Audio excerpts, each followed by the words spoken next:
Welcome back to the podcast where we dive deep into the lives of the most fascinating people in history.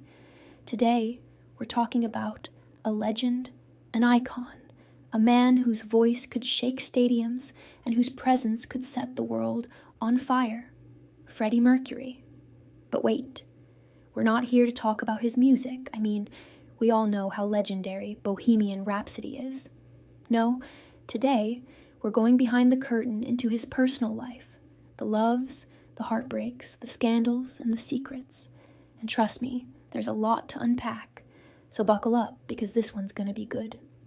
Before he became the flamboyant frontman of Queen, Freddie was just a shy boy named Farrokh Bulsara, born on September 5th, 1946, on the island of Zanzibar.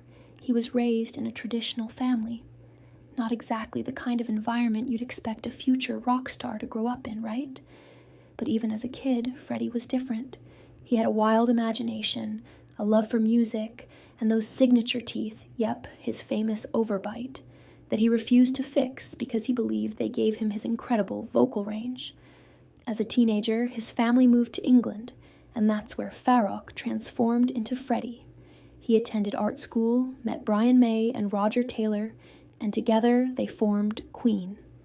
The rest, as they say, is history. But behind all the dazzling performances and iconic costumes, who was Freddie Mercury when the stage lights went out? Now, if you think Freddie Mercury was only about rock and roll and wild parties, think again. The love of his life was actually a woman, Mary Austin. They met in the early 70s before Queen was famous and fell head over heels for each other. Freddie once said, "To me, she was my common-law wife. To me, it was a marriage." For years, they were inseparable. They lived together, shared dreams, and Freddie even proposed. But as Queen's success skyrocketed, Freddie started to explore another side of himself. He realized that he was attracted to men, and their romantic relationship slowly came to an end. However, their bond never faded. Mary remained his closest friend, the person he trusted the most, and even after his death, she inherited the majority of his estate, including his mansion, Garden Lodge. When asked about her place in Freddie's life, she simply said, "He was the love of my life, and I think I was his." Now, if that's not soulmates, I don't know what is. As Freddie embraced his sexuality, he had relationships with several men, some serious, others more fleeting. One of his first known boyfriends was David Minns, an executive at Elektra Records. Then there was Tony Baston, a hairdresser from Australia, and Winfried Kirchberger, a German restaurateur. But the most controversial relationship? That was with his manager, Paul Prenter. Now, Paul started out as a close confidant, but things went south fast. According to Queen's band members, Prenter isolated Freddie, influenced his decisions, and even encouraged the wild party lifestyle that the press loved to talk about.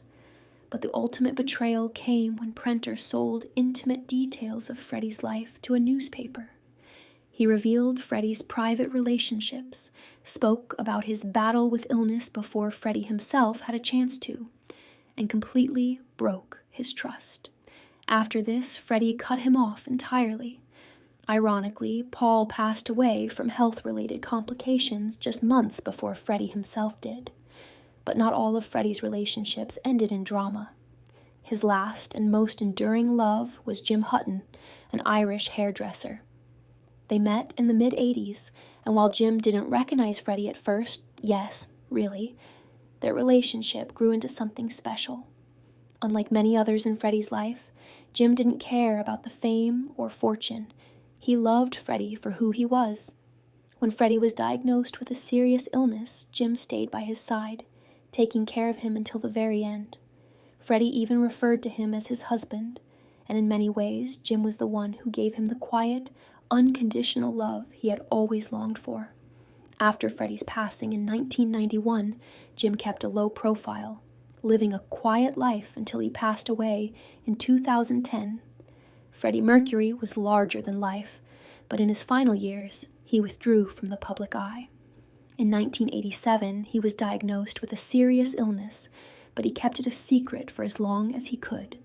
The media speculated, his appearance changed, and yet he never stopped making music. It wasn't until November 23rd, 1991, just one day before his death, that Freddie finally confirmed to the world that he was ill.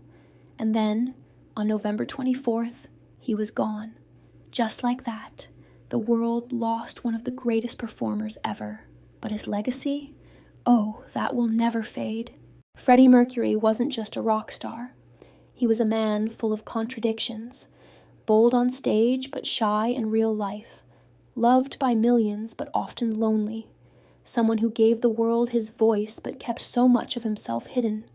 He was complicated, messy, brilliant, and utterly unforgettable. And if you ask me, that's what makes him so fascinating.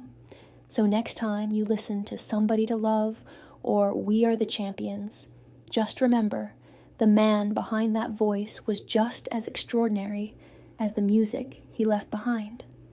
That's it for today's episode. If you loved this deep dive into Freddie's life, make sure to subscribe, share, and let me know. Who should we talk about next? Until next time, keep rocking.